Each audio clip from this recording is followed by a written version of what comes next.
kepada Ibu Cece, kita persilakan. Oke, terima kasih Bu Desi untuk pengantarnya. Assalamualaikum warahmatullahi wabarakatuh. Waalaikumsalam warahmatullahi wabarakatuh. Kita mulai saja ya teman-teman ya, supaya apa? Karena kita ada dua fakultas yang akan kita bedah. Saya akan memulai dengan Fakultas Teknik. Ya, Fakultas Teknik ini memang merupakan seperti yang tadi disampaikan oleh Bu Desi, bahwa ini adalah salah satu fakultas yang menjadi incarannya anak IPA nih, yang teman-teman yang sekarang di SMA itu biasanya pilihannya itu kalau anak IPA itu kalau nggak Fakultas Teknik, Fakultas Kedokteran. Biasa itu dua itu sama FMIPA udah pasti ya. FMIPA juga salah satunya. Tapi memang kalau secara survei itu Fakultas Teknik adalah salah satu yang menjadi pilihan pertama biasanya selain kedokteran. Oke, presentasinya saya mungkin akan buat singkat ya supaya lebih banyak kita ke diskusi dan tanya jawab. Pasti banyak pertanyaan-pertanyaan yang ada di benak teman-teman. Saya akan bagi presentasinya menjadi tentang Fakultas Teknik UI sendiri karena saya memang dosen di sana, dan saya juga akan membahas program studi lainnya di Fakultas Teknik karena memang Fakultas Teknik UI kalau kita berkaca di tanah air ya di Indonesia itu memang secara jumlah program studinya itu nggak sebanyak ITB, nggak sebanyak ITS ya.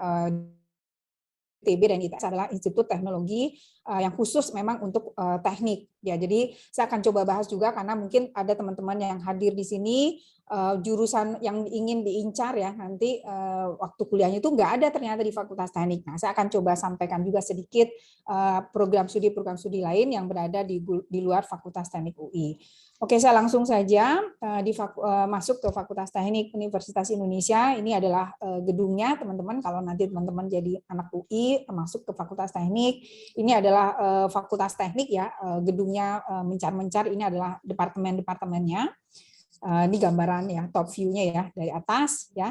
Oke, nah untuk teknik sendiri itu sebenarnya ada 13 program studi yang ada di Fakultas Teknik, kalah banyak memang kalau dibandingkan ITB. ITB itu sampai ada 100 program studi ya. Tapi ini yang ada di teknik ada 13 program studi di level di program S1 reguler ya. Jadi ada 2 program studi di bawah teknik sipil, 2 program studi di bawah teknik mesin, ada 3 program studi di bawah Departemen Teknik Elektro, 1 program studi di bawah Departemen Teknik Metalurgi dan Material, 2 program studi di bawah Arsitektur, 2 program studi di bawah Departemen Teknik Kimia, dan 1 program studi di bawah Departemen Teknik Industri. Nah, dan di samping program S1 reguler, kita juga punya program paralel. Ya, mungkin nanti kalau ada yang mau bertanya boleh saya jelaskan beda dari S1 reguler dan paralel. Nah, ada 11 program studi ya untuk program S1 paralel. Demikian juga kita juga punya 7 program studi yang bisa diambil melalui jalur kelas internasional. Nah, ini internasional sendiri ada 2 jalur, ada double degree. Double degree itu artinya mendapatkan gelar sarjana teknik dari Universitas Indonesia dan juga mendapatkan gelar misalnya Bachelor of Engineering dari Universitas Mitra kalau memang mengambil program double degree. Nah, ada juga program kelas internasional ini cukup ditempuh di Indonesia saja 4 tahun di Fakultas Teknik dan tapi hanya mendapatkan single degree. Oke, itu kira-kira ini gambarannya ya. Jadi kalau kita lihat, jadi teknik sipil itu dia punya tiga-tiganya, bisa masuk melalui jalur reguler, bisa melalui jalur paralel, dan juga bisa melalui jalur program kelas internasional. Nah, teknik lingkungan itu hanya baru punya program reguler dan paralel, tapi belum punya program internasional. Teknik mesin punya semuanya, elektro juga punya semuanya, perkapalan baru 2, ya juga teknik komputer juga baru 2. Nah, teknik biomedik ini baru nih, teman-teman. Mungkin udah pernah dengar juga ya. Ini baru angkatan tahun 2021 ini angkatan kedua. Ya, jadi kalau 2022 ini berarti angkatan ketiga. Jadi belum punya lulusan. Kemudian teknik metalurgi mempunyai 3 ya, bisa masuk melalui jalur reguler, paralel, dan internasional. Demikian juga untuk arsitektur, ya bisa lewat 3 jalur, interior hanya 2, belum punya program internasional, teknik kimia bisa dari 3-tiganya, bioproses, ya bioproses baru 1, karena ini juga program studi baru ya, kalau tidak salah itu kurang dari 10 tahun umurnya. Dan terakhir adalah teknik industri. Nah, ini adalah program studi yang ada di Fakultas Teknik Universitas Indonesia. Dan semua program studi yang ada di Fakultas Teknik sudah terakreditasi internasional ya. Dari kita sudah di-assess oleh ASEAN University Network, juga dari Japan Accreditation Board for Engineering Education, dan juga dari Indonesian Accreditation Board for Engineering Education. Ya, jadi sudah akreditasi internasional dan sudah pasti sudah akreditasi BAN PT. Oke, kita langsung masuk ya, karena waktu kita nggak banyak. Saya akan langsung mengupas masuk ke departemen yang pertama ya. Ini urutannya sesuai dengan urutan di Fakultas Teknik. Jadi di Fakultas Teknik itu ada jurusan 01, 02 sampai 07 karena urutan dari 7 departemen. Nah, yang pertama itu adalah Teknik Sipil. Oke, tadi saya sudah sampaikan di Teknik Sipil itu ada 2 program studi, Teknik Sipil dan Teknik Lingkungan. Ya, berada di bawah Departemen Teknik Sipil. Nah, teknik sipil mungkin ini program studi yang rasanya anak-anak SMA tuh udah tahu nih sipil tuh ngapain ya nanti ya gitu.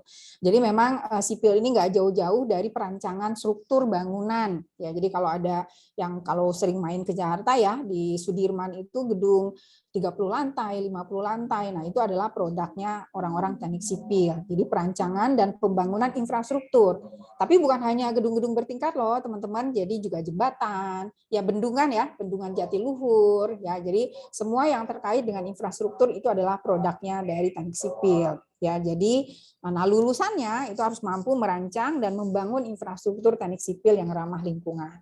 Nah, prospek kerjanya pasti teman-teman udah kebayang ya. Jadi kalau teknik sipil ini nggak ambigu lah, nggak ragu lah gitu loh. Jadi nggak cukup well known lah ya di mata siswa-siswa SMA. Ya prospek kerjanya banyak ya. Bisa di kontraktor, bisa di konsultan yang menghitung perhitungan strukturnya. Ya bisa juga di kementerian PU ya, yang teman-teman udah tahu ya, yang banyak beririsan dengan teknik sipil. Nah, ada satu hal yang teman-teman siswa SMA yang tidak tahu lebih jauh adalah bahwa ternyata di teknik sipil itu nggak hanya ngurusin gedung bertingkat loh gitu loh ya. Jadi kalau tadi ya kalau yang teman-teman tahu itu struktur ya. Jadi kita ada 5 peminatan di teknik sipil itu ada struktur. Nah, struktur ini sebenarnya yang berhubungan dengan bangunan-bangunan ya, bangunan 10 lantai, 20 lantai dan seterusnya. Nah, ada juga bagian yang mengurusi fondasi ya. Jadi gedung itu dia nggak akan kuat kalau fondasinya nggak kuat. Jadi ada peminatan geoteknik. Nah, saya yakin nih teman-teman nggak kebayang bahwa ternyata di teknik sipil itu juga mengurus tentang transportasi, sistem transportasi, terutama di urban ya, di kota-kota ya seperti Jakarta lah misalnya. Tahu kan ya, nih salah satu contohnya adalah gambar jembatan Semanggi nih.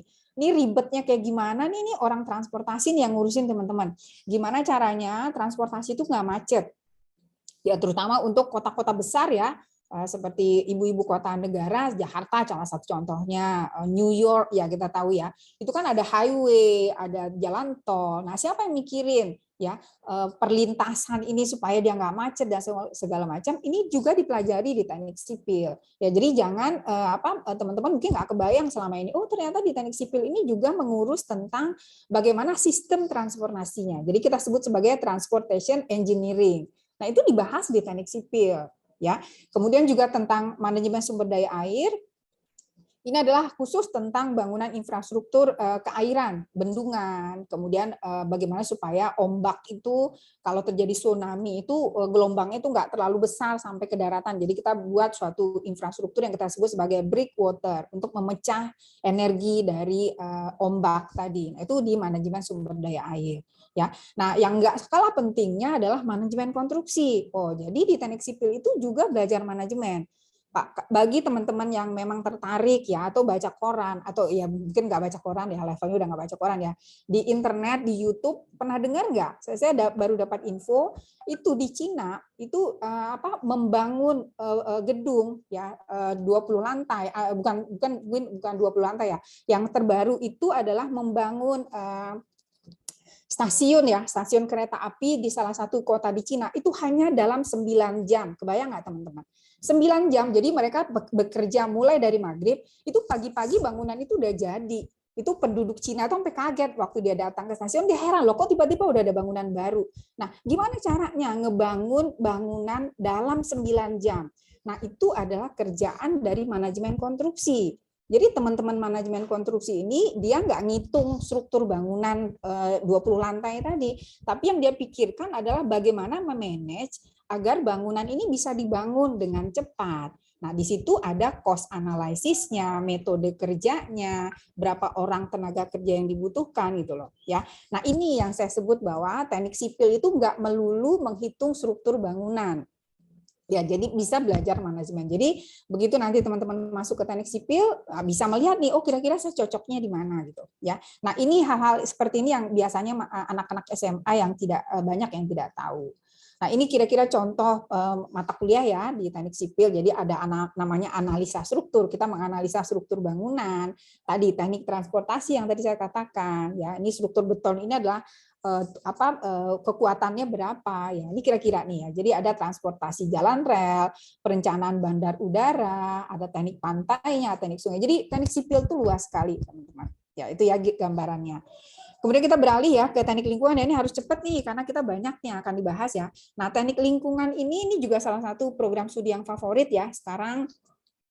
Kalau kita lihat dari jumlah yang mahasiswa yang tertarik ya untuk masuk ke teknik lingkungan itu cukup banyak ya, karena memang concern ya, aware kita terhadap lingkungan ini makin besar ya sekarang ya, bahwa sangat dibutuhkan ya para ahli teknik lingkungan ya untuk menyelamatkan bumi nih, sampah di mana-mana dan segala macam ya. Jadi belajar tentang perlindungan populasi manusia dari dampak lingkungan ya, perlindungan dan peningkatan kualitas lingkungan. Ya, jadi profil lulusannya adalah merancang dan membangun infrastruktur, ini salah copy paste, mohon maaf. Ya, jadi merancang infrastruktur teknik lingkungan nih, teman-teman. Ya, prospek kerjanya juga banyak ya di semua perusahaan-perusahaan ya, industri terutama itu dia akan hire sekarang diwajibkan ya untuk setiap industri-industri, untuk setiap pabrik-pabrik ya, itu mereka wajib mempunyai seorang ahli teknik lingkungan ya. Jadi ketika proses industri itu berlangsung, limbahnya dan segala macam itu wajib mempekerjakan sarjana teknik lingkungan. Jadi bidang kerja, prospek kerjanya sangat luas untuk teknik lingkungan. Jadi teknik lingkungan ini peminatannya ada 3 ya, membahas tentang bagaimana mengolah air bersih ya, air limbah kita olah supaya layak untuk diminum. Kemudian juga menganalisa bagaimana mencegah ya, meminimalisir pencemaran udara dan juga mengolah limbah padat ya, limbah-limbah sampah. Ya, jadi kita menyebut sebagai bahwa teknik lingkungan ini adalah tugasnya adalah untuk menyehatkan ya dan menyelamatkan dunia ya, dan ini sangat dibutuhkan saat sekarang teman-teman. Ya, jadi ini adalah contoh ya, contoh mata kuliahnya biar kebayang, oh belajar apa ya, itu belajar tentang biologi lingkungan, tata kota dan sanitasi, perancangan jaringan distribusi air minum, pengolahan limbah, dan segala macam. Itu kira-kira gambarannya. Ya, berikut kita masuk ke departemen yang kedua adalah teknik mesin. Ya, nah di bawah teknik mesin ini juga ada 2 program studi teman-teman. Ada teknik mesinnya dan ada teknik perkapalan. Ya, itu berada di bawah departemen teknik mesin. Oke, kita lihat teknik mesin. Ya, jadi teknik mesin ini laki banget ya, program studi yang memang maco banget lah gitu. Memang nggak ada ceweknya ya, baru ada 3 atau 4 orang perempuan yang berani masuk ke teknik mesin ini. Itu kerjaannya adalah profil lulusannya adalah dia merancang dan menganalisa elemen dan sistem di bidang rekayasa mesin. Prospek kerjanya juga luas, ya itu bisa di perusahaan Boeing, ya pesawat ya, bisa di macam-macam. Kalau mesin mah luas banget, di Toyota, di perusahaan mobil dan segala macam. Apa yang dipelajari? Itu menerapkan prinsip fisika untuk menganalisa, mendesain, manufaktur dan memelihara sebuah sistem mekanik. Nah, di teknik mesin sendiri itu ada 5 peminatan nanti. Teman-teman bisa nih, oh ternyata saya lebih cocok kemana. Jadi banyak yang dibahas di teknik mesin ini. Jadi bukan hanya sekedar merancang mesin, tapi juga merancang vehicle, jadi kendaraan ya. Kemudian juga mendesain dan manufaktur pabrik-pabrik, mesinnya apa aja untuk memproduksi suatu, misalnya kalau kita mau buat apa, nah si orang mesin lah yang mendesain gitu loh mesinnya ya. Kemudian juga ada tentang konversi energi ya, bagaimana kita hemat energi dan segala macam ya. Jadi luas juga cakupannya untuk teknik mesin ini, bukan hanya sekedar ngurusin mesin, tetapi juga bagaimana supaya energinya hemat ya, green energi ya, seperti itu ya. Nah, itu akan dipelajari di teknik mesin. Nah, ini kira-kira nih mata kuliahnya ya, ada proses manufaktur, perancangan mekanikal, perpindahan kalor ya, heat transfer istilahnya ya. Kemudian pembangkit daya termal, audit energi ya, dan segala macam. Ini kira-kira gambaran tentang teknik mesin. Berikutnya adalah teknik perkapalan. Nah, teknik perkapalan ini juga cukup ya dibanding teknik mesin baru ya, sekitar ya, tapi udah 10 tahun juga ya. Nah, untuk teknik kapal ini khusus belajar tentang sistem kerja kapal dan ilmu kemaritiman. Ya, jadi dia mampu merancang struktur dan sistem perkapalan, teman-teman. Ya, prospek kerjanya juga banyak ya. Misalnya di PT PAL Indonesia, ya, di Kementerian Kelautan dan Perikanan, ya. Kemudian banyak sebenarnya teman-teman untuk bidang kerja dari teknik perkapalan ini. Ya, jadi sesuai judulnya, udah kebayang ya judulnya teknik perkapalan ya, memang mendesain kapal. Ya, kapal ini apakah perlu kapalnya itu ada istilahnya itu ada kapalnya datar, kemudian bentuk geometriknya seperti apa yang supaya dia stabil, ya, dan sekaligus mesinnya. Ya, nah ini yang dipelajari permesinan kapalnya, hidrodinamika kapal, perencanaan dan operasional pelabuhannya. Ya, ini kira-kira gambarannya untuk teknik perkapalan. Oke, berikutnya departemen berikutnya di Fakultas Teknik adalah teknik elektro. Nah, di teknik elektro ini ada 3 program studi. Ada teknik elektronya sendiri, teknik komputer, dan teknik biomedik. Nah, biomedik ini baru nih, baru yang tadi saya katakan ya, ini baru 2 angkatan ya, baru tahun ini angkatan ketiga. Oke, kita lihat ya. Nah, teknik elektro nih, nah pasti dalam bayangan teman-teman masuk elektro itu kalau nggak ngerti rangkaian jangan deh ya, kalau nggak ngerti tentang listrik jangan masuk elektro. Nah ini nih kita perlu lihat nih teman-teman ya, bahwa ternyata di teknik elektro itu juga mempelajari tentang metode pembangkitan, pendistribusian dan pengaplikasian energi listrik ya, dan dia harus mampu merancang hardware dan software sebagai solusi permasalahan di bidang teknik elektro. Nah, bidang kerja teknik elektro sangat luas teman-teman ya, bisa di PLN, bisa di Telkom Indonesia juga ya. Kita lihat sedikit ya. Nah, ini adalah peminatan di teknik elektro. Nah, di sini teman-teman bisa lihat bahwa elektro itu ada yang benar-benar listrik banget ya, electric power istilahnya, tapi juga ada elektronika pasti. Nah, ada juga tentang teknik kontrol. Nah, ini memang elektro banget. Tetapi ada telekomunikasi nih di sini teman-teman. Ya, kalau di ITB ini udah jadi program studi sendiri nih, telecommunication engineering ya. Nah, itu membahas tentang belajar tentang telekomunikasi ya. Tentang misalnya 5G, 4G tahu ya? Handphone kita itu dengan teknologi 4G ya, 4G atau 5G itu yang ngebahas adalah orang telekomunikasi. Nah ini nggak elektro banget teman-teman, dan itu totally different ya, sangat berbeda dengan electric power, elektronika dan teknik kontrol ini ya. Jadi bagi teman-teman yang selama ini taunya elektro itu belajar tentang rangkaian listrik, bahwa ternyata ada telekomunikasi di program studi teknik elektro. Ya, walaupun seperti saya nggak tahu di ITS ya, di ITB ini udah jadi satu program studi sendiri, adalah telecommunication engineering. Ya, tapi di teknik UI masih berada di bawah teknik elektro. Nah, ini pelajarannya kira-kira teman-teman, ya ada ya pasti belajar rangkaian listrik lah, karena karena berada di bawah departemen teknik elektro. Ya, jadi ada rangkaian, komunikasi, nanoelektronika, komunikasi digital dan sebagainya. Ya. Kemudian kita beralih ke program studi yang ada di bawah teknik elektro juga adalah teknik komputer. Ya. Nah, teknik komputer yang ada di Fakultas Teknik ini adalah kombinasi antara teknik elektro dan ilmu komputer. Dia tuh harus mampu merancang jaringan informasi dan sistem berbasis komputer secara sistematis. Prospek kerjanya banyak teman-teman. Kalau komputer mah jangan ditanya ya, di mana-mana dipakai. Semua kantor kayaknya butuh orang insinyur komputer ya, misalnya di Microsoft, di Gojek ya. Kemudian Gojek ini bukan jadi tukang ojek ya, ini yang di sistemnya teman-teman ya, di Google ya. Jadi intinya kalau komputer mah kita nggak usah ragukan ya ininya, bidang kerjanya ya. Jadi dia mempelajari tentang organisasi dan arsitektur komputer. Jadi belajar hardware komputernya juga, dan juga belajar softwarenya ya, sistem operasi, membuat softwarenya ya. Jadi gabungan dari hardware dan software. Ya, itu ya di teknik komputer. Kemudian berikutnya adalah teknik biomedik. Nah, ini barangkali yang banyak menjadi tanda tanya juga dari para calon mahasiswa. Biomedik ini memang gabungan dari elektro dan kedokteran. Ya, jadi prinsipnya adalah teknik biomedik ini memang di Indonesia itu nggak banyak. Setahu saya itu adanya di 3 universitas besar, yaitu di ITB udah ada, seingat saya di ITS juga udah ada, dan salah satunya di UI, di Fakultas Teknik. Nah, ini memang menjawab kebutuhan sekarang ya. Jadi di dunia kedokteran itu misalnya mereka membutuhkan alat-alat ya untuk membantu dalam penyembuhan pasien misalnya. Nah, itu untuk mendesain alat-alat itu mereka butuh orang teknik. Nah, teknik biomedik itu adalah menggabungkan ya itu memproduksi device alat-alat yang digunakan untuk kedokteran ya.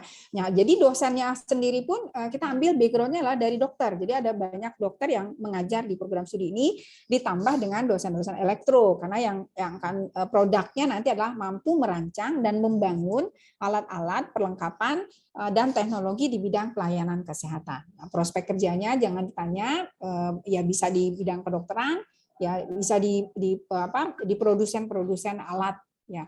Itu kira-kira ya teknik biomedik. Jadi mata kuliahnya ya jadi belajar juga tentang sedikit ilmu kedokteran, apa sih kebutuhan-kebutuhan di bidang medis itu seperti apa ya sehingga kita bisa meng-create instrumentasinya. Ya, jadi itu kira-kira gambarannya dari teknik biomedik ini. Kemudian departemen berikutnya adalah metalurgi dan material ya. Kalau di ITB dan ITS ini dipecah menjadi 2 program studi, teknik metalurginya sendiri dan teknik materialnya sendiri. Tetapi di FT ini masih digabung jadi satu, yaitu metode pengolahan dan perekayasaan mineral, logam dan sifat bahan. Apa profil lulusannya? Itu mampu merancang proses metalurgi dan material yang ramah lingkungan dan menganalisa degradasi material. Wah, berat ya teman-teman bahasanya kira-kira ya. Prospek kerjanya adalah bisa di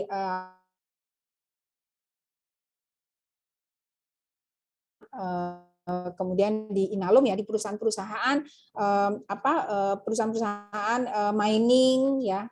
Jadi bidang kerjanya cukup luas teman-teman. Ya bisa di perusahaan otomotif juga ya, misalnya di Astra ya, karena dia membahas tentang metalurgi ya. Jadi kita tahu bahwa mobil ya bodinya itu dibuat dari metal ya. Nah, yang bagaimana membuat bodi dari mobil, bodi dari pesawat supaya dia kuat benturan, kuat terhadap tabrakan, itu yang memahami itu adalah orang metalurgi dan material ini. Mereka yang mampu mendesain bagaimana supaya bodi pesawat itu kuat ya. Jadi ini memang eranya material ya. Jadi kita mereka berusaha mencari material terbarukan, gimana materialnya seringan mungkin tapi sekuat mungkin. Nah ini ya, jadi teknik metalurgi dan material ini sangat booming sekarang dan ke depan pun ini akan tetap laku ya, karena ke depan kita akan selalu dunia ini akan mencoba mencari material-material yang ringan tapi kuat. Nah ini kerjaannya orang metalurgi dan material. Mereka akan belajar ya detail ya, itu kimianya, fisikanya dari material itu sendiri. Bagaimana supaya besi itu kuat, ya tambah kuat, dikuatin lagi, ditambah lagi. Gimana caranya supaya lebih kuat. Itu kira-kira teman-teman, metalurgi dan material. Oke, nah berikutnya adalah arsitektur. Ya, arsitektur ini ada 2. Ya, nah arsitektur satu arsitektur dan satu adalah arsitek interior. Nah biasanya calon mahasiswa itu suka nggak bisa ngebedain apa sih bedanya sipil dan arsitek. Nah saya jelaskan sedikit.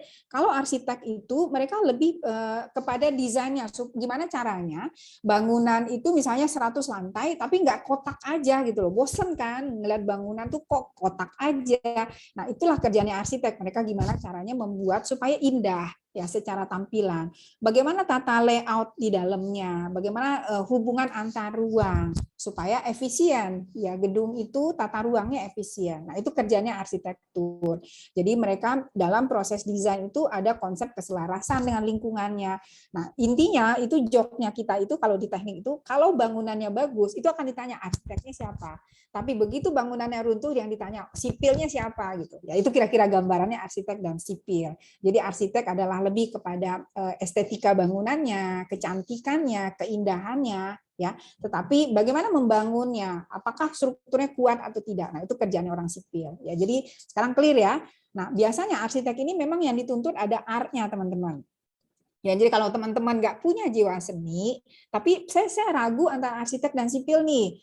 Tapi saya nggak punya jiwa seni, ya jangan masuk arsitek. Karena di arsitek ini yang dituntut itu adalah originalitas ide.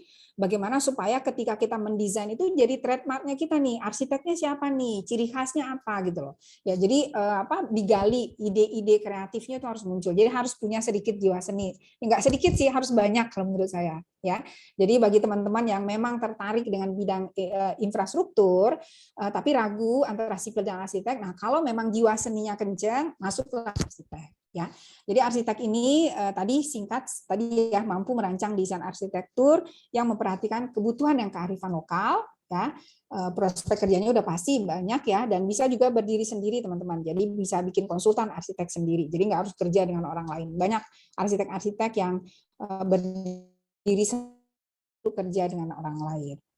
Oke, itu kira-kira ya. Jadi nanti di arsitek itu isinya perancangan arsitektur ya. Jadi mata kuliahnya rata-rata isinya adalah perancangan, perkotaan,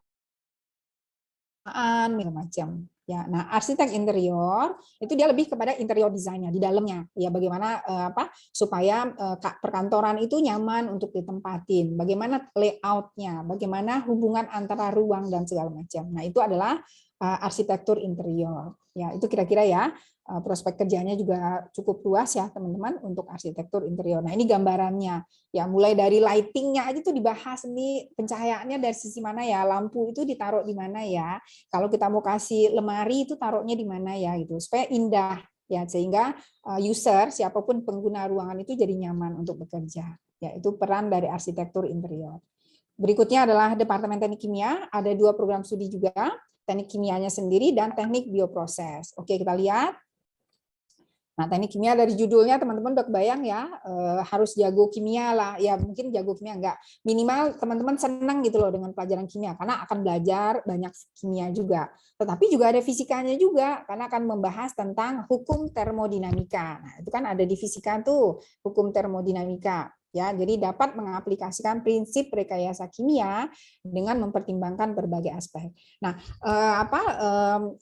pembina KPC tadi Bu Susi ya, beliau backgroundnya adalah dari Teknik Kimia UI nih, yang beliau tahu adalah alumni dari Teknik Kimia UI ya, belajar tentang dulu namanya Teknik Gas dan Petrokimia.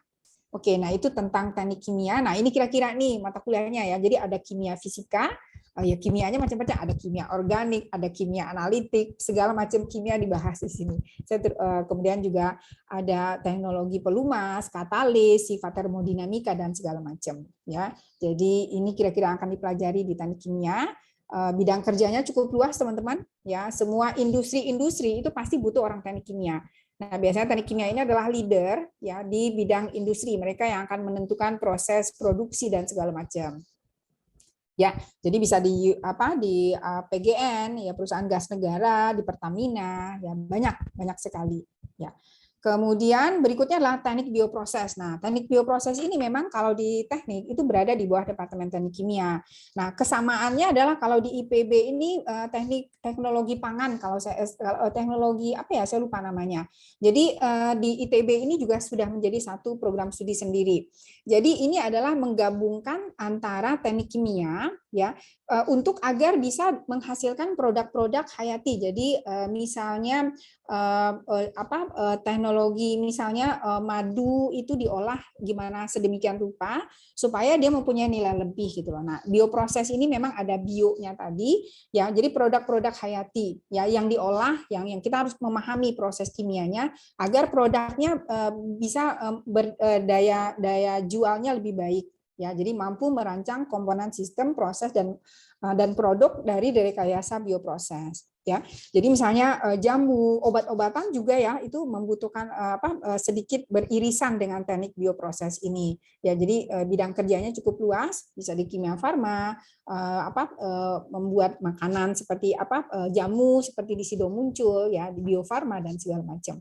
Nah, ini program studi ini booming sekarang teman-teman, banyak banget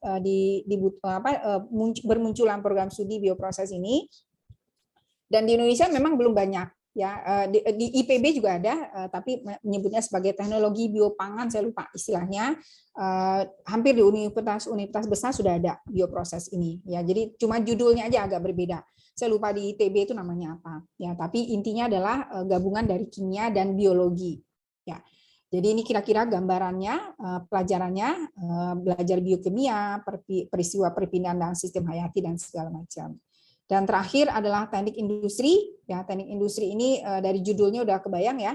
Nah, kalau kita di teknik itu menyebut teknik industri ini ada sedikit ekonominya, teman-teman. Jadi dia nggak terlalu engineering banget. Ya, jadi dia ada gabungannya dengan fakultas ekonomi sebenarnya. Ya, jadi ada beberapa dosennya itu yang background S3-nya malah dari ekonomi. Karena teknik industri ini dia membahas secara menyeluruh dalam tentang proses industri, itu mampu merancang, meningkatkan, mengoperasikan, dan merawat sistem manufaktur dan jasa yang berjenjang dan terintegrasi. Ya, jadi proses industri ini misalnya kita mau memproduksi mobil nih, ya. Nah, mulai dari proses produksinya sampai ke proses distribusi ke user. Ya, kita sebutnya sebagai logistiknya juga, bagaimana supaya hasil produksi itu dipasarkan. Seperti itu. Jadi lingkupnya sangat luas, teman-teman.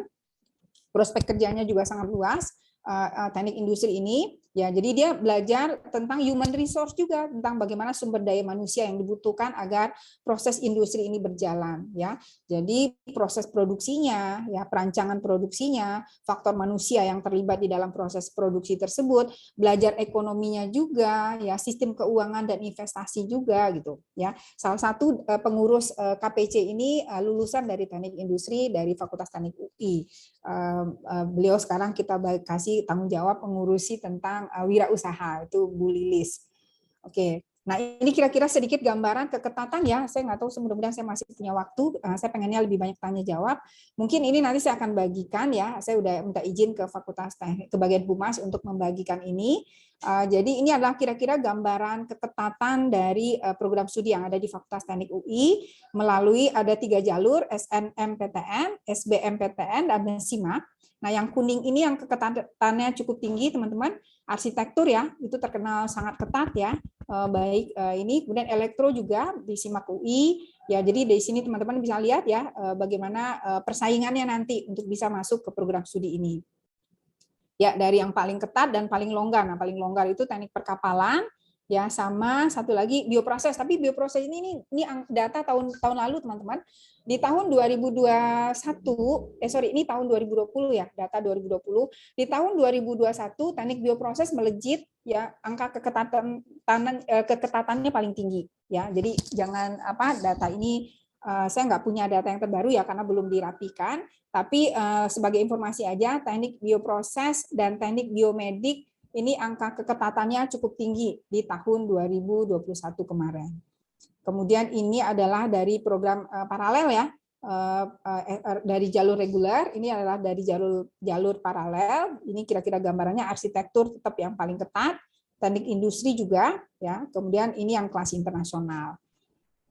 Kemudian ini daya tampung ya, teknik sipil itu 490, ini kira-kira gambarannya ya dari program kelas internasional, reguler dan paralel. Kemudian ini materi ini tadi saya dapat dari kantor Humas Fakultas Teknik, teman-teman boleh catat ya kalau nanti boleh di-follow Instagramnya, boleh di-follow juga Twitternya supaya dapat informasi terkait tentang Fakultas Teknik ya, boleh nanti teman-teman menghubungi Humas Fakultas Teknik.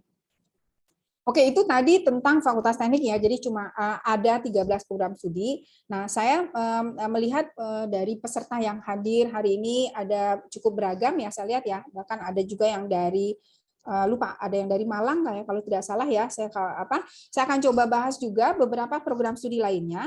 Di Fakultas Teknik UI memang nggak ada, supaya teman-teman dapat gambaran juga karena pasti banyak yang bertanya. Salah satunya adalah teknik geologi. Ya, teknik geologi ini belajar tentang apa sih? Ya, itu adalah belajar tentang ilmu tentang bebatuan sebenarnya, ya, di mana batuan dan struktur tanah yang ada di bumi ini, karena dengan mempelajari struktur bebatuan tersebut kita jadi tahu kira-kira di dalam bumi itu ada apa gitu. Nah, itu kira-kira ya, jadi kaitannya nanti ke penambangan ya, untuk pertambangan, untuk kita kalau ada potensi-potensi sumber gas alam dan segala macam itu dipelajari di teknik geologi. Nah, kadang-kadang suka bingung nih, apa sih beda teknik geologi dan teknik geodesi namanya. Nah, kalau geodesi ini lebih kepada mempelajari koordinat di bumi Ya, jadi kalau teman-teman tahu GPS, ya Global Positioning System, ya itu ya sekarang ini saya Google Map, ya. Nah, Google Map, ya Waze, ya itu salah satunya adalah bagaimana kita bisa menentukan koordinat yang ada di permukaan bumi ini. Nah, itu dieksplor oleh orang-orang teknik geodesi dan geomatik ini, ya. Kita merasakan betul manfaatnya sekarang. Dengan mudahnya kita bisa melihat negara lain, misalnya bahkan kalau kita pengen tahu di New York itu, di kota ini tuh ada apa tuh, ini adalah salah satunya adalah produk dari teknik geodesi. Jadi mempelajari koordinat yang ada di bumi, ya. Aplikasinya banyak untuk survei pemetaan, lokasi, wilayah dan segala macam. Nah, itu kira-kira beda dari teknik geologi dan geodesi yang kadang-kadang suka rancu. Juga ada teknik kedirgantaraan, ya aerospace engineering, itu mempelajari tentang aerospace, ya tentang sistem kedirgantaraan, terutama pesawat, teman-teman, ya mechanical-nya, chemical dan electrical field-nya. Ya, jadi memang ada overlap dengan teknik mesin, ya, karena belajar mesin pesawatnya juga. Ya, jadi itu kira-kira ya lebih kepada tadi ya orang-orang yang kerja di Boeing itu rata-rata tuh berasal dari orang teknik kedirgantaraan ini atau aerospace engineering ini. Ada juga teknik kelautan, ya, atau ocean engineering, ya. Jadi teknik kelautan ini dia mempelajari tentang bangunan-bangunan di laut. Nah, terutama kalau teman-teman tahu pengeboran lepas pantai. Nah, itu adalah offshore engineering. Nah, itu bagaimana supaya struktur bangunannya, ya, kita butuh bangunan sementara untuk para pekerja dan segala macam. Gimana caranya ngebangun struktur yang dia itu bisa dengan stabil berada di tengah laut, ya. Jadi orang-orang yang bekerja di laut, ya, kita sebut sebagai offshore engineering, perusahaan minyak lepas pantai. Nah, ini salah satunya dipelajari di teknik kelautan, ya, bagaimana mendesain struktur-struktur bangunan yang ada di tengah laut. Seperti itu, ya, kira-kira singkatnya. Kemudian, nah, suka juga ada yang bingung apa sih bedanya teknik pertambangan dengan teknik perminyakan. Sebenarnya dari nama sudah jelas, ya. Jadi kalau teknik pertambangan ini dia lebih mencakup ke tambang lain pertambangan, tapi kalau perminyakan memang eksplorasi minyak, ya. Jadi clear sebenarnya kalau ini, ya. Bidang kerjanya bisa di Freeport dan segala macam. Jadi any kind of tambang lah gitu. Tapi kalau perminyakan dia memang khusus belajar tentang bagaimana menggali, memproduksi, ya, dan mendistribusikan minyak. Itu kira-kira.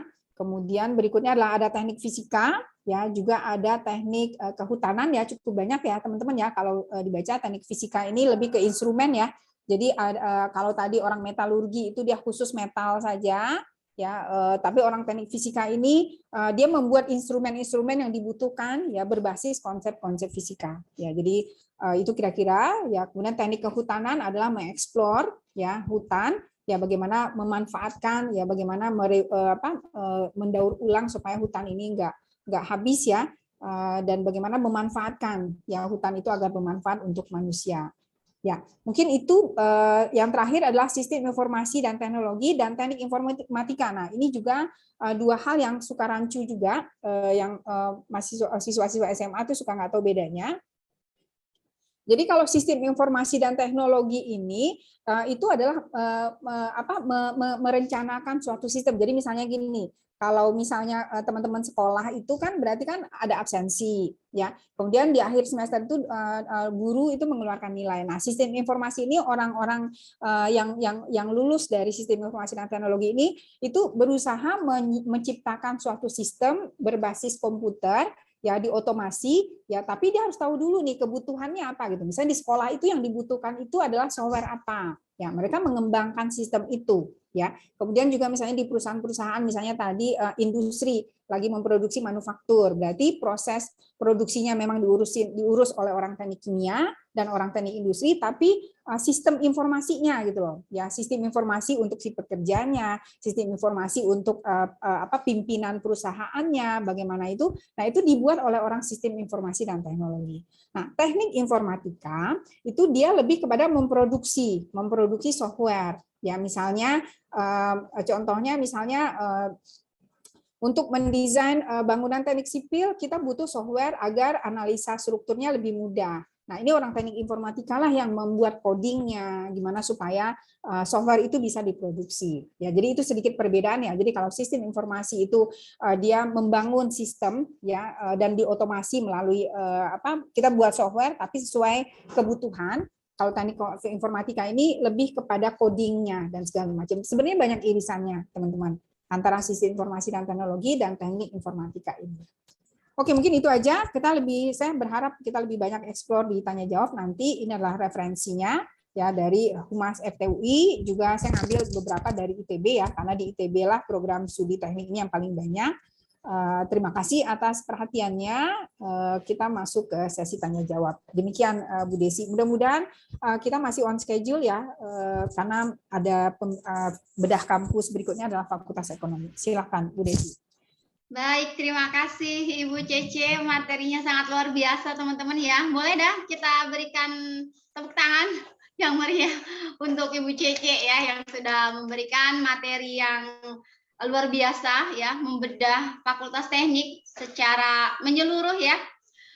Banyak sekali ternyata ya peminatan atau jurusan yang ada di Fakultas Teknik. Di UI sendiri ada 13 program studi.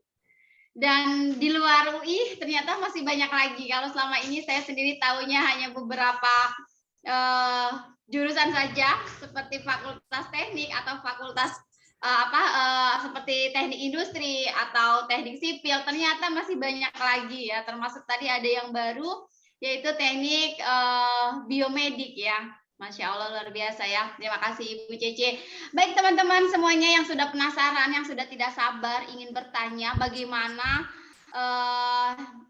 bisa bergabung dengan Fakultas Teknik UI mungkin, atau misalnya apa saja nanti ke depan dan segala macam hal yang berkaitan dengan Fakultas Teknik khususnya di UI, boleh silakan bertanya. Kita akan lanjut ke sesi diskusi ya, sesi tanya jawab.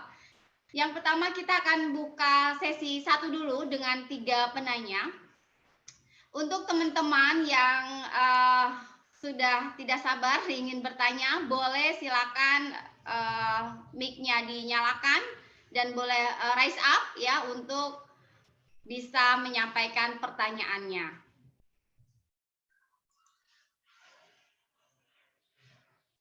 Atau kalau misalnya ada yang masih malu-malu untuk bertanya secara langsung, boleh juga teman-teman sampaikan pertanyaan melalui kolom chat ya. Nanti akan saya bantu untuk membacakan pertanyaannya. Silakan boleh teman-teman ya, teman-teman yang sedang mempersiapkan tahun ini nanti setelah lulus SMA saya akan melanjutkan kemana nih, jurusan kemana. Nah, Fakultas Teknik ini menjadi salah satu alternatif pilihan ya. Fakultas Teknik ini menjadi fakultas yang banyak diincar tadi ya, menjadi salah satu fakultas yang menjadi yang memiliki banyak peminat di UI sendiri ya. Boleh silakan teman-teman yang ingin menyampaikan pertanyaannya. Nah, baik Bu Cece, sambil menunggu teman-teman yang mungkin masih mengetik ingin menyampaikan pertanyaannya ya. Ini udah ada masuk nih, sebentar kita lihat. Baru ada satu pertanyaan dari Iza. Oke, kita kumpulkan dulu menjadi untuk sampai 3 pertanyaan ya. Oke, ini ada yang kedua, satu lagi. Mungkin sambil menunggu penanya berikutnya, Bu Cece, kita jawab aja langsung ya, untuk mengefisienkan waktu. Yang pertama pertanyaan dari Iza Fati. Kak, kalau bedanya teknik geofisika sama teknik geologi itu apa? Gitu. Baik, silakan Bu Cece. Oke, kalau di UI geofisika dan geologi itu memang masuk ke dalam FMIPA, teman-teman. Geofisika dan geologi, ya. Nah, jadi kalau yang tadi saya katakan, jadi approach-nya ada 2 ya. Jadi ada teknik, ya, dan ada secara keilmuan. Jadi ketika dia berada di bawah FMIPA, Fakultas Matematik dan Ilmu Pengetahuan Alam, berarti dia lebih belajar kepada ilmunya teman-teman, sainsnya, ya. Tapi kalau dia masuk di bawah Fakultas Teknik, artinya ada embel-embel tekniknya, itu berarti dia ilmu tentang geofisika dan geologi ini, bagaimana menerapkan ilmu ini agar bisa bermanfaat. Jadi applied-nya. Jadi teknik itu adalah applied atau aplikasi dari matematik dan sains, teman-teman. Nah, beda dari geofisika. Oke, baik. Tadi saya nggak sampaikan ya, geofisika itu saya nggak ada tadi ya. Geofisika dan geologi mungkin saya nggak terlalu tahu secara detail ya, tapi nanti boleh kita lihat di bisa kita googling juga sebenarnya. Nah, kalau geologi itu lebih kepada bebatuannya, teman-teman, mempelajari tentang ilmu bebatuannya, pergerakan buminya juga, ya, kemudian lapisan-lapisan tanah yang kerak bumi ini, dan kaitannya nanti ke tadi gas alamnya, potensi panas buminya, seperti itu. Nah, kalau geofisika ini saya nggak terlalu paham juga ya ininya, tapi dia tetap akan mempelajari tentang bumi, ya, bumi juga dari konteks aplikasi fisikanya, ya. Tapi untuk bidang kerjanya terus terang saya belum nggak terlalu tahu juga secara detail. Mohon maaf ya untuk geofisika. Tapi kalau geologi saya tahu teman-teman. Nah, kira-kira itu. Oke, mudah-mudahan terjawab dengan jelas ya. Untuk Izah ya, Izah Fatih. Baik, pertanyaan kedua dari Hamada Binura, ini Bu Cece, izin bertanya, jurusan aktuaria itu masuk IPA atau IPS? Oh, oke. Jurusan aktuaria. Aktuaria itu berada kalau di UI ya teman-teman ya. Saya mungkin pengetahuan saya barangkali yang lebih pahamnya tentang UI barangkali ya. Saya nggak tahu kalau di universitas lain. Kalau di UI itu aktuaria itu berada di bawah FMIPA teman-teman. Fakultas Matematik dan Ilmu Pengetahuan Alam. Ya karena dia berada di bawah FMIPA udah pasti masuk lewat IPA. Ya, dan dia berada di bawah Departemen Matematik. Jadi Departemen Matematik di FMIPA itu dia punya 3 program studi. Yang pertama adalah program studinya adalah matematik sendiri, kemudian ada program studi aktuaria dan ada program studi statistik, ya, statistika dan probabilitas, ya, statistika. Ya, jadi aktuaria itu masuk IPA, udah pasti masuk IPA. Ya. Oke, jelas ya. Masuknya ke IPA. Nah, kalau yang masuk yang IPS boleh masuk ke aktuaria tidak? Kalau berdasarkan aturan kan pemerintah kan akan ada perubahan kebijakan nih Bu Desi, bahwa di tahun 2022 ini anak SMA yang baru masuk itu seperti apa, tapi kalau berdasarkan status SMA yang sekarang aktuaria itu masuknya lewat IPA. Jadi anak IPS nggak bisa masuk. Oke, berarti anak IPS belum bisa masuk ke aktuaria ya. Ya. Tapi mungkin nanti kebijakan dengan menteri yang baru mungkin ada peluang itu ya. Oke, baik, terima kasih. Kita lanjut ke pertanyaan yang ketiga. Ada pertanyaan dari Yahya Ayas. Assalamualaikum, izin bertanya untuk teknik informatika, apakah ada di UI? Ya. Teknik informatika. Ya, oke, betul. Untuk teknik informatika ini adanya di bawah Fasilkom, Fakultas Ilmu Komputer. Jadi Fasilkom itu dia punya 2 program studi. Yang pertama adalah sistem informatika dan yang satu lagi adalah saya lupa. Satu lagi itulah teknik informatika. Jadi itu berbeda. Seperti yang tadi saya sampaikan di slide terakhir. Jadi ada sistem informatika dan teknologi dan ada teknik informatika. Nah, kalau di UI itu berada di bawah Fakultas Ilmu Komputer, Fasilkom. Ya. Nanti ada boleh ya? Ada Bu Desi. Memang nggak di bawah Fakultas Teknik. Nanti kalau seandainya memang nanti teman-teman kalau bisa isi kuesioner, ada request khusus nggak? Kita perlu ngebahas fakultas apa yang ingin dibahas? Boleh di request. Kalau memang banyak yang request, kita berusaha nanti akan mencoba menghadirkan seseorang atau dosen yang sangat memahami fakultas tersebut. Oke, luar biasa ya. Ternyata ada ya teman-teman di UI juga untuk jurusan teknik informatika, tetapi memang tidak di bawah fakultas teknik gitu ya. Tapi di bawah fakultas informatika Fasilkom, Fakultas Ilmu Komputer. Ilmu komunikasi ya. Oke. Baik, sudah sesi 1, tapi masih ada beberapa pertanyaan. Kita berikan kesempatan lagi ya, boleh ya? Boleh. Oke, kita coba untuk bahas 3 pertanyaan lagi. Selanjutnya ada pertanyaan dari Usama. Nah, ini dia. Memang dari awal kita Bu Cece menjelaskan kelas paralel gitu ya, ada kelas reguler. Nah, ternyata teman-teman kita ini belum paham, Bu Ce. Apa itu kelas paralel? Apa itu kelas reguler tadi ya? Mohon dijelaskan berarti Bu Cece. Oke, baik. Iya, saya juga tadi udah menduga ini pasti pertanyaannya akan muncul ya. Jadi kalau apa jalur masuk untuk universitas itu kan namanya jalur reguler, paralel, dan kelas internasional. Nah, jalur reguler ini jalur yang bisa dimasuk teman-teman bisa masuk melalui jalur reguler ini melalui undangan ya, kita menyebutnya undangan SNMPTN atau melalui SBMPTN, dan memang mengklik itu gitu loh. Jadi masuk misalnya mau ngambil teknik elektro melalui jalur reguler. Nah, itu bedanya reguler dan paralel. Nah, reguler ini adalah jalur masuk di mana tidak ada uang pangkal, teman-teman. Ya, jadi tidak ada uang pangkal sama sekali. Sementara jalur paralel itu hanya bisa masuk melalui SIMAK UI.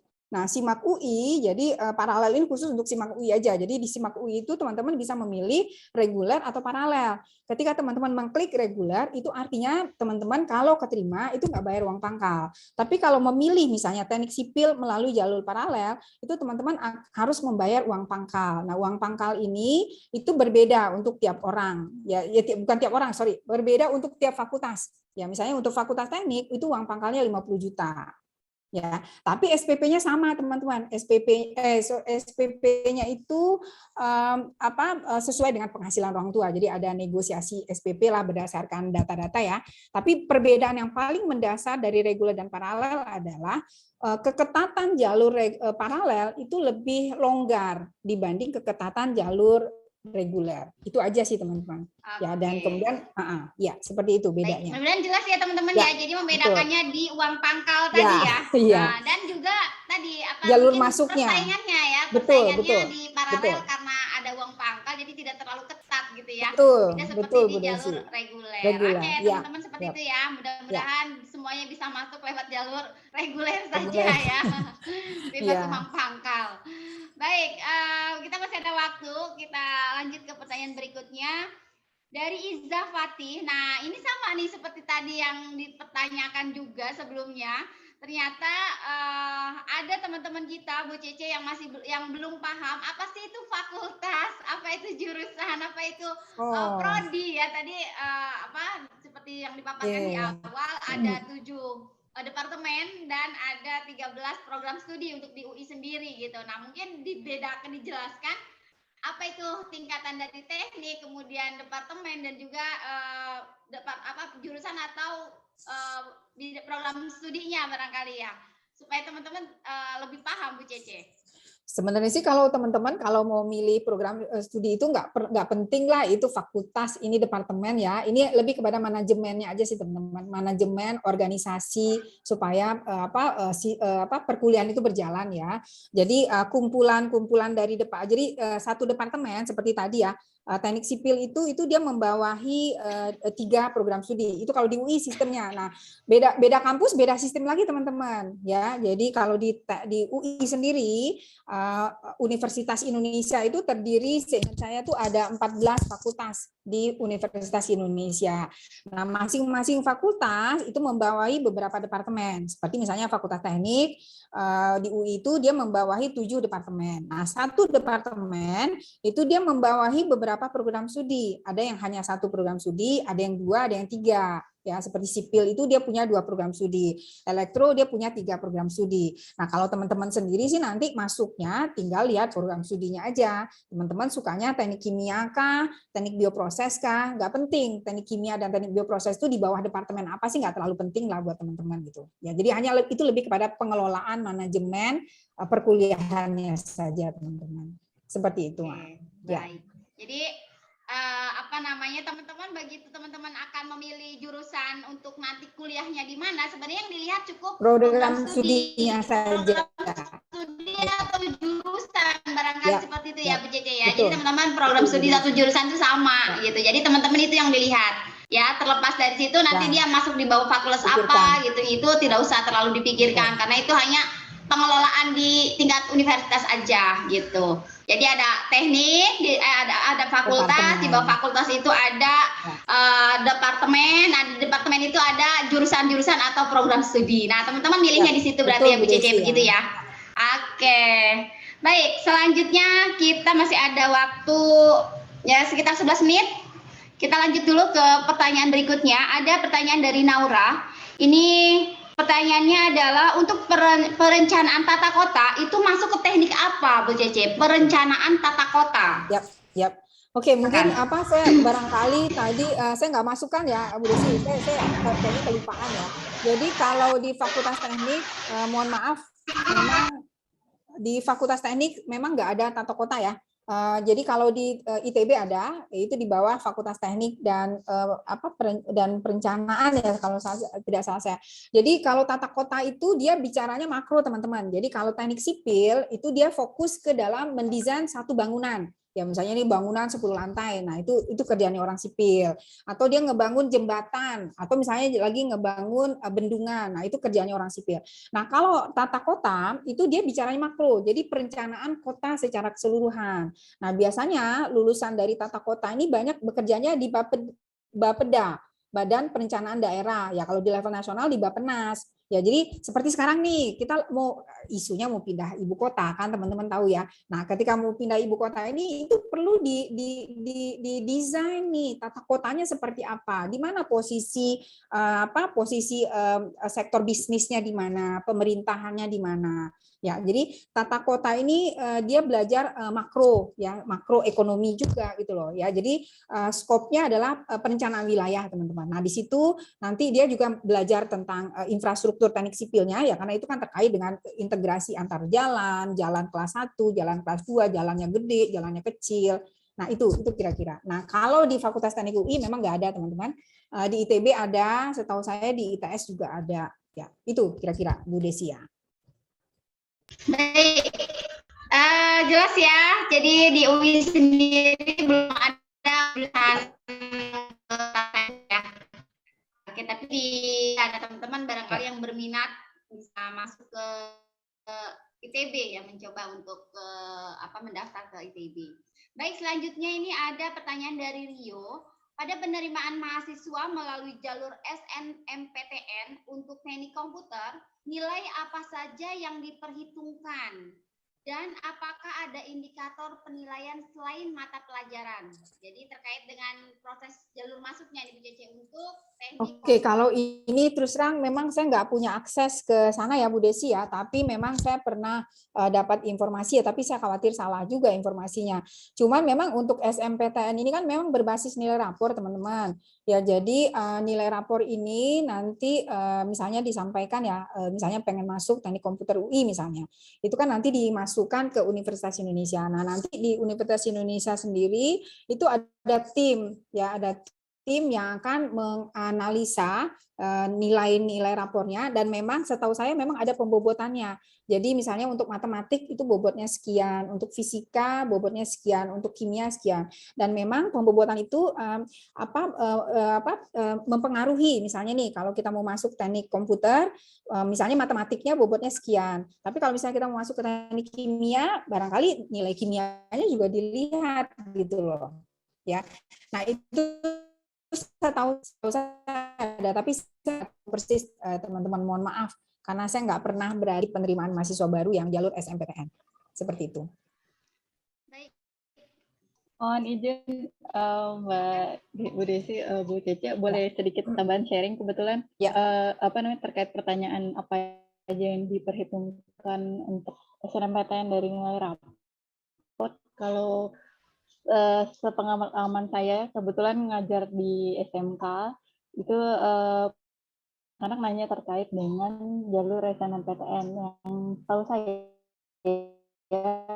untuk seleksinya juga biasanya mereka suka ngumpulin portofolio sertifikat misalnya kayak kejuaraan itu juga mungkin jadi nilai, ada poin tambahannya gitu ya, misalnya dia pernah juara tingkat nasional atau internasional. Nah, portofolio itu nanti bisa kayak dilampirkan atau diupload gitu. Biasanya waktu itu pernah ada 2 anak yang mungkin kemampuannya sama, tapi karena ada sertifikat tambahan sebagai portofolionya, dia masuknya ada misalnya ada yang Oke. lulus, ada yang nggak lulus, Yes. kayak gitu. Mungkin bisa Ya. jadi pertimbangan teman-teman, mungkin bisa Iya, iya, iya, ngumpul-ngumpulin iya. terus portofolio kejuaraan.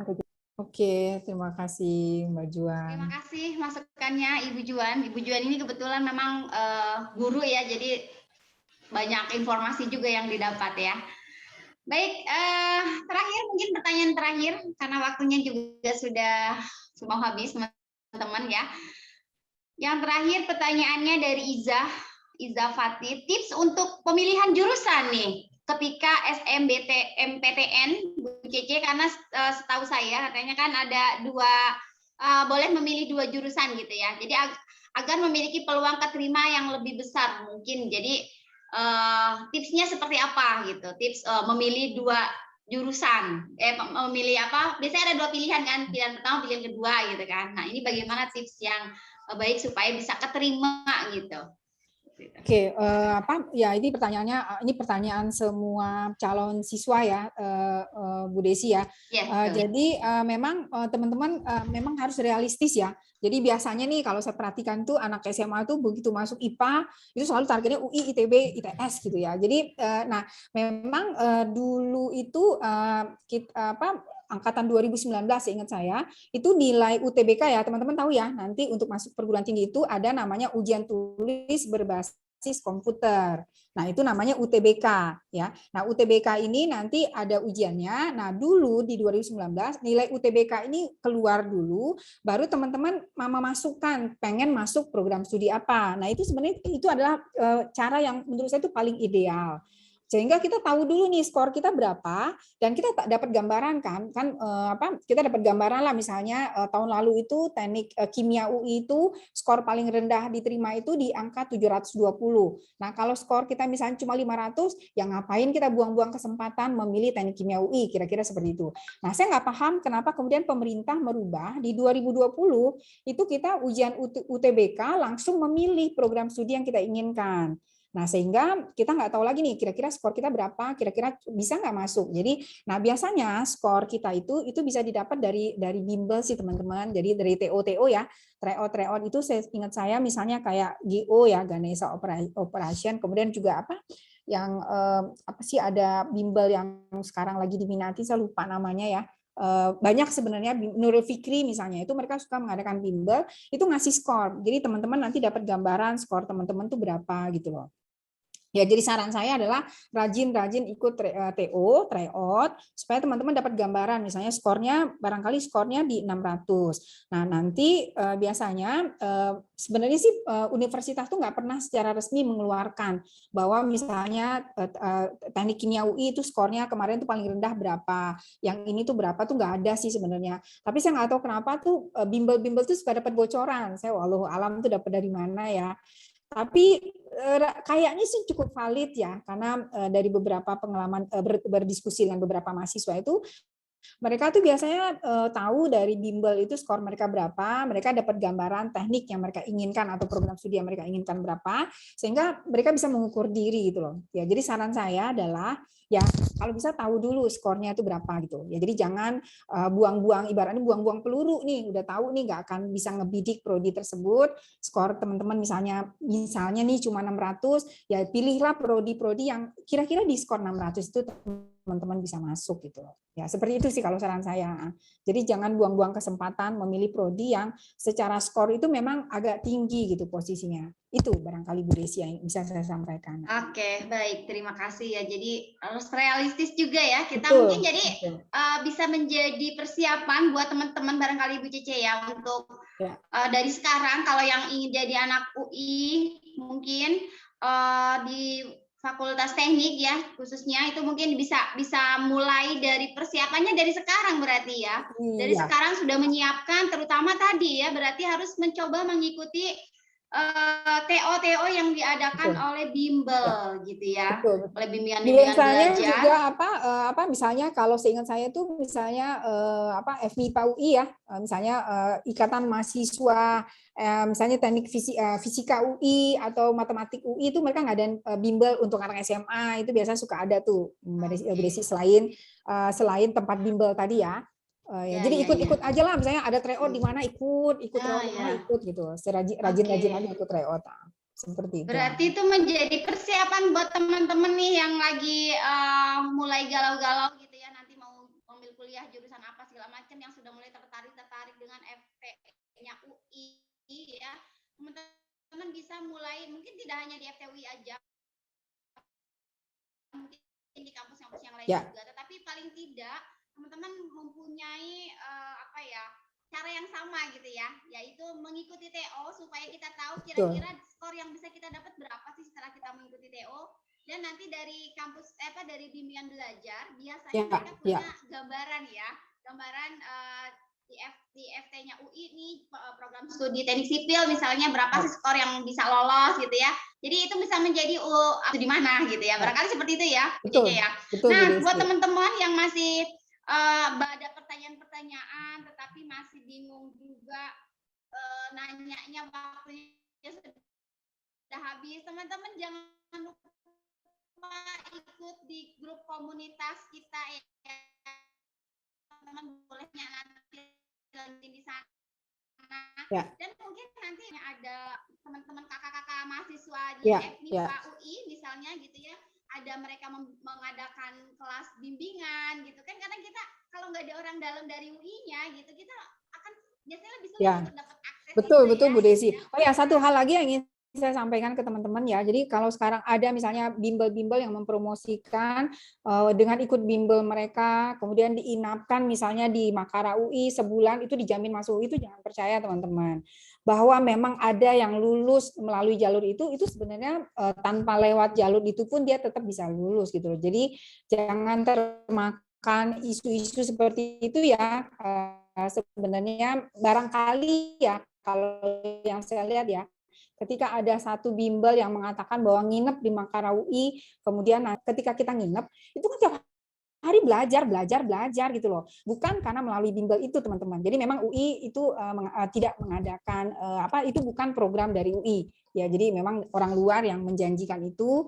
Ya mungkin dari 40 siswa barangkali ada beberapa yang lulus, tapi memang lulusnya karena memang ya tiap hari belajar gitu loh, dari pagi sampai malam karena diinapkan, ya di drill ya, ibaratnya itu belajar terus, ya otomatis ya keterima gitu. Jadi intinya adalah memang ya belajar gitu. Ya, jadi jangan tergiur dengan iklan-iklan yang bayar, misalnya ada yang saya pernah dengar ada yang bilang bayar 100 juta, ada yang 50 juta dijamin diterima di fakultas apa gitu loh. Ya bukan hanya untuk UI aja, keterima di ITB, keterima di mana gitu ya. Jadi jangan percaya teman-teman, karena memang itu nggak ada, program resmi dari UI itu nggak ada seperti itu.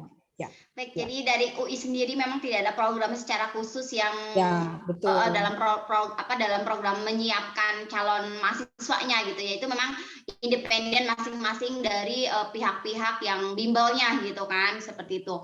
Jadi teman-teman jangan setelah ini ya, teman-teman nanti jangan lupa untuk bergabung, stay di grupnya KPC, karena nanti insya Allah akan ada informasi-informasi mungkin nanti dari pihak dari UI kalau ada informasi-informasi terkait dengan penerimaan mahasiswa, mungkin nanti kita bisa bantu share di situ ya Bu Cece ya, kapan nih jadwalnya gitu kan, atau ada program-program lain yang bisa bermanfaat buat teman-teman semua. Oke, luar biasa sekali diskusi hari ini Bu Cece terkait dengan bedah Fakultas Teknik ya. Jadi saya simpulkan sedikit teman-teman, bahwa di FTUI ini ada 7 departemen ya, dan ada 13 program studi. Ada Departemen Teknik Sipil, Teknik Mesin, Departemen Arsitektur yang perlu ada jiwa seninya gitu ya, kalau mau masuk ke sini gitu. Kemudian juga ada Departemen Teknik Kimia ya, dan harus senang dengan kimia gitu ya. Kalau enggak nanti stres ketemu dengan kimia setiap hari gitu ya. Dan juga jangan dikira tidak ada belajar fisikanya, ternyata ada belajar termodinamika di sini ya. Kemudian ada juga Departemen Teknik Industri, ada ini yaitu Teknik Biomedik yang menggabungkan antara teknik elektro ya. Teknik elektro dengan ilmu kedokteran, dan ternyata peminatnya sangat luar biasa tadi ya. Betul. Angka pesaingnya cukup sudah sangat banyak Di peminatnya. 2021 kemarin cukup tinggi yang saya dapat info dari Pak Dekan itu 2021 kemarin itu teknik biomedik tuh keketatannya paling tinggi di Fakultas Masya Teknik Allah ya. info yang Jadi hati-hati teman-teman yang mau masuk ke teknik ini ya, jangan lupa ikut TO dulu, dilihat skornya. Kalau kira-kira peluangnya kecil, udah belokin ke program studi yang lain saja ya. Kalau misalnya kira-kira nggak mencukupi. Oke, terakhir barangkali Bu Cece sebelum kita tutup, apa ada closing statement buat teman-teman yang mau jadi anak FTUI? Silakan.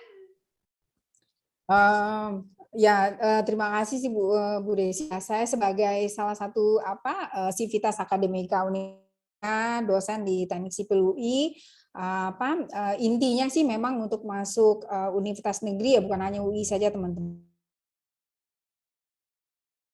Bimbel enggak. Sebenarnya enggak ya, teman-teman bisa memanfaatkan guru, itu banyak latihan-latihan soalnya. Juga ada Genius yang mempromosikan nih, padahal nggak dapat endorse nih Bu Desi. Tapi artinya enggak jaminan juga, enggak harus bimbel juga, tapi intinya belajar teman-teman. Ya belajar dan belajar. Itu aja sih kata kuncinya gitu. Dan salah satu adalah realistis. Ya kita juga harus realistis juga dengan kemampuan kita gitu. Jangan terlalu memaksakan diri, jangan buang-buang kesempatan gitu loh. Ya jadi kalau rasanya nggak realistis untuk masuk program studi tersebut, teman-teman harus pindah haluan lah ibaratnya gitu loh. Ya itu aja sih pesan dari saya sih Bu Desi. Oke, terima kasih banyak. Ya. Kita berikan tepuk tangan untuk Ibu Cece yang sudah memberikan pemaparan yang sangat